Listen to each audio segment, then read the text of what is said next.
धर्म संकट का पहला सवाल, क्या मूर्ति हटाएंगे तभी सनातन धर्म को बचा पाएंगे? जी बिल्कुल सही है, मूर्ति हटेंगी तभी सनातन धर्म के मंदिरों का स्वच्छ भारत अभियान की तरह स्वच्छ धर्म अभियान शुरू होगा और प्रारंभ होगा।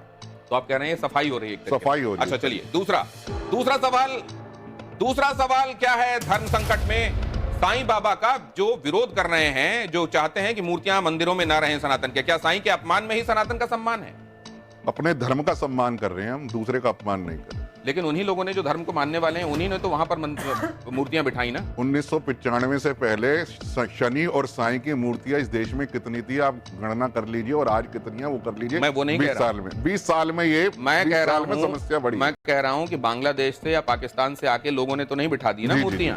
चलिए अगला सवाल देखते हैं। अगला सवाल क्या है जरा वो भी देख लीजिए। ये बात सच है कि पर्चे बटे हैं, ये बात सच है कि मंदिरों की तादाद इन के संदर्भ में बाद में बढ़ी है, लेकिन उसके लिए जिम्मेदार कौन है? क्या विवाद का मेन मुद्दा चढ़ावा है? नहीं, बिल्कुल चढ़ावा नहीं है, बिल्कुल चढ़ावा नहीं। हम चाहते हैं चढ़ावा हमें बिल्कुल ही नहीं चाहिए। मैं एक तथ्य आपको बता देता हूं, बिल्कुल इस देश में तीसरा तिरुपति के मंदिर और माता वैष्णो देवी मंदिर के साथ साथ जिसका बड़े चढ़ावे के तौर पर जहां गिनती होती है वो शिरडी साईं बाबा मंदिर है। बिल्कुल चढ़ावे का कोई मतलब नहीं है, हमें अपने धर्म की रक्षा, सुरक्षा और प्रतिरक्षा करने का पूरा। अगला सवाल, ये विवाद जो है वो चढ़ावे से जुड़ा हुआ नहीं है। क्या साईं के नाम पर सनातन को बांटने की कोशिश हो रही है? नहीं, सनातन को एकत्र करने की कोशिश। साईं के नाम पर सनातन को बांटने की कोशिश नहीं, वो कह रहे हैं एकत्र करने की कोशिश की जा रही है। सबका मालिक एक को किसने ओम साईं नाथाय नमः किया? ये भी बाहर से आए हुए थे, मैं षड्यंत्र हो पूरे गया। सर पूरी जिम्मेदारी में आपके तमाम दर्शकों के सामने हाथ जोड़ के कहता हूं, मुझे इनके पास किताब है शिरडी साईं संस्थान से लिखी हुई, इसमें एक जगह दिखा दीजिए जहां साईं ने ये कहा सबका मालिक एक। मैं हाथ जोड़ के नाक रगड़ के माफी मांगूंगा, दिखा दीजिए। चैलेंज शंकराचार्य जी इस देश में वो उनकी कही हुई बात को शास्त्रों के आधार पर, धर्म के आधार पर प्रामाणिक मानते हुए हम सब चलते हैं जी। क्या कहा है शंकर? सबसे पहले स्वरूपानंद जी ने इस मुद्दे को उठाया था। जी जी। अब विमुक्तेश्वरानंद जी अब उसके बारे में क्या कह रहे हैं जरा वो भी देख लें और फिर काउंटर लेता हूं मैं। आप लोग तैयार रहिएगा। के द्वारा छापी गई ये पुस्तक साईं सच्चरित्र है। ये हमारे सामने, हमारे हाथ में आपको दिखाई दे रही है। और श्री साईं बाबा संस्थान विश्वस्त व्यवस्था शिरडी, जो साईं बाबा ट्रस्ट है, उसी ट्रस्ट के द्वारा छापी गई ये पुस्तक है। प्रामाणिक उन्हीं के द्वारा, हम लोगों ने नहीं छापा है। तो ये पुस्तक हम लोगों ने देखी और इस पुस्तक में ये कहा गया है, और साईं बाबा के लोग इस पुस्तक से इतर भी जगह जगह पर इस बात का प्रचार करते हैं कि साईं बाबा ही परब्रह्म परमात्मा हैं। ये बाइट एक बार फिर से प्ले करेंगे और इस बार इसको म्यूट रखिएगा। केवल मैं वो किताब दिखाना चाहता हूं। उस किताब में जिस होलोग्राम का जिक्र अभी गौतम जी कर रहे थे, उस किताब में वो होलोग्राम भी दिखाई दे रहा है। शिरडी साईं बाबा जो ट्रस्ट है वहां से, ये देखिए जरा, इसकी तरफ मैंने इशारा भी किया था। इसमें आपको ये जो गोला दिखाई दे रहा है, ये वो होलोग्राम है जो प्रामाणिक करता है, असल में इस बात की प्रामाणिकता के लिए है कि ये किताब है जिसको विश्वसनीय माना जाना चाहिए, प्रामाणिक माना जाना चाहिए। और इसमें जो लिखा हुआ है उसका उदाहरण दिया जा रहा है। उसी बात को अजय गौतम जी भी कह रहे हैं। अब जरा मैं आपको बुलाना चाहूंगा, इधर आ जाइए प्लीज। अजय जी आप अपनी जगह पर चलिए। अब मैं आ रहा हूं, आपके पास आ रहा हूं, अभी प्रोग्राम समाप्त नहीं हो रहा, अपनी बात कहिएगा। ये तमाम बातें आपने देख ली हैं, जो टिप्पणी की गई हैं वो भी आपने देखी। सनातन धर्म के खिलाफ साजिश है क्या जिसके तहत ये हुआ है? बिल्कुल कहीं से भी सनातन के खिलाफ साजिश नहीं है। अब आते हैं उनका जो सूत्र वाक्य है, सबका मालिक एक, अल्लाह मालिक। चलिए मैं मान लेता हूं, मैं अभी इस डिबेट में भी नहीं जा रहा कि सबका मालिक एक, अल्लाह मालिक, तमाम जो इसका मूल मंत्र क्या है कि अंतिम ईश्वरीय तत्व एक है। और हमारे जो आदि शंकराचार्य हैं, उन्होंने वेदांत दर्शन जो दिया, जो सनातन के सबसे सर्वश्रेष्ठ जो व्याख्या हम लोग मानते हैं, उसमें क्या है कि ब्रह्म जो है कि वो एक है। सर्वम खदु इलम ब्रह्म, कि ब्रह्म ही हम और आप सब कुछ ब्रह्म की जो है कि प्रस्तुति है, हम लोग उसी का प्रसार है सब कुछ। वही एकमात्र संदेश वो भी दे रहे हैं, ये भी दे रहे हैं। अब उनको सनातन विरोधी कैसे कह दिया जा रहा है? अब जरा आप इधर घूम जाइए जरा दीवार की तरफ। ये जो वीडियो वॉल है, एक सेकंड प्रभाकर जी प्लीज, ये वीडियो वॉल है और यहाँ पर कुछ एक सवाल मैं आपके सामने रखने वाला हूँ, जरा इनको देखिए और जवाब दीजिएगा। धर्म संकट के ये सवाल उन लोगों से जो साईं बाबा के समर्थन में है और कह रहे हैं कि मूर्तियां वहां होनी चाहिए। साईं बाबा क्या चांद मियां थे या नहीं थे? नहीं, बिल्कुल नहीं थे। वो चांद मियां कहीं से नहीं थे। देखिए उसके कई 2-3 संदर्भ आते हैं। एक तो संदर्भ ये आता है कि जहाँ पे उनका जन्म हुआ था तीसरे पुत्र के रूप में, बगल में एक चांद मियां रहते थे और वो उनके काफी प्यार मोहब्बत करते थे। तो एक चांद मियां का संदर्भ वहां से आ रहा है, उसको गलत ढंग से बदल रहा है।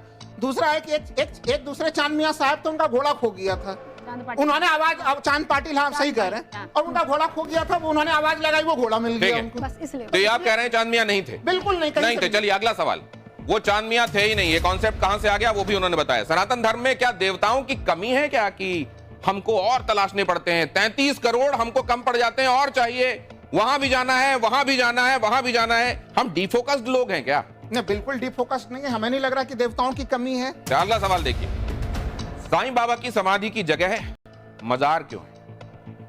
देखिए, अब ये तो एक अलग सा एक तीसरा नया सा विवाद उत्पन्न किया गया है फिर से। हमें लग रहा है कि भारतीय राजनीति में कुछ लोगों को हिंदू मुस्लिम एकता वाले जगह उन्हें पसंद नहीं आते हैं।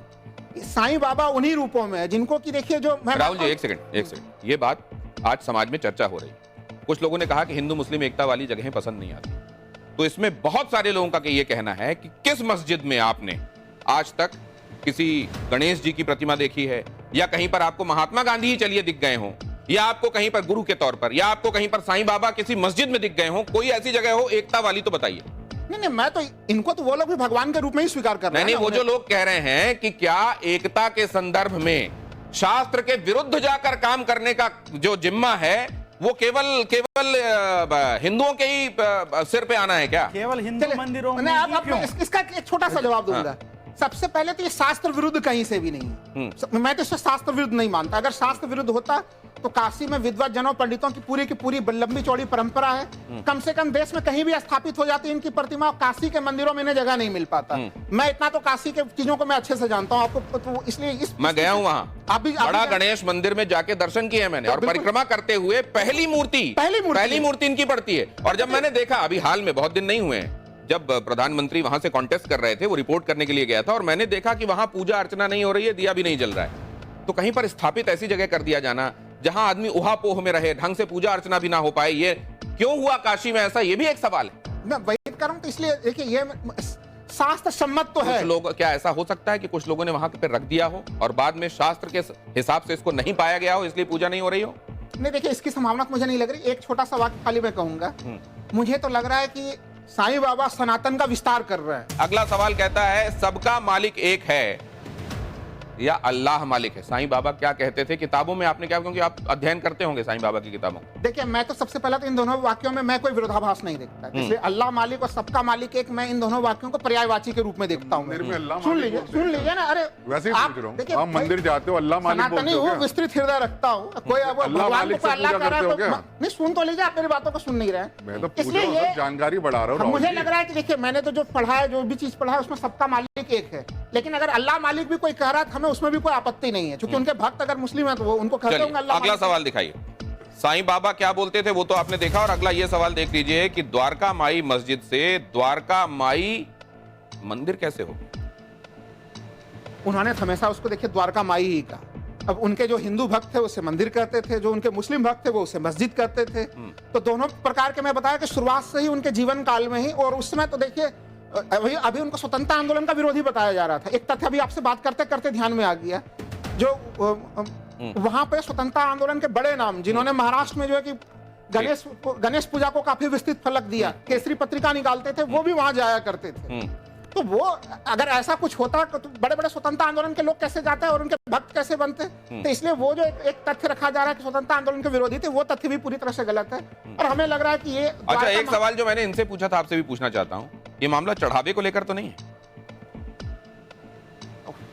देखिए, हो सकता है चढ़ावे का भी हो, मैं इससे इनकार नहीं करता। मंदिरों का एक अर्थशास्त्र और एक तंत्र होता है, लेकिन फिर भी बनारस जैसे पवित्र जगह को मैं केवल वहां पे कि मंदिरों में चढ़ावे के लिए केवल किसी मूर्ति को जगह दे दी जाएगी। अब आप अपनी जगह पर आ सकते हैं। और मैं कृष्णा जी आपसे निवेदन करूंगा, आप प्लीज इधर आ जाइए। 10 सेकंड बोलिए, जब तक कृष्णा जी आ रही हैं आप बोलिए। अब ये देखिए, मैं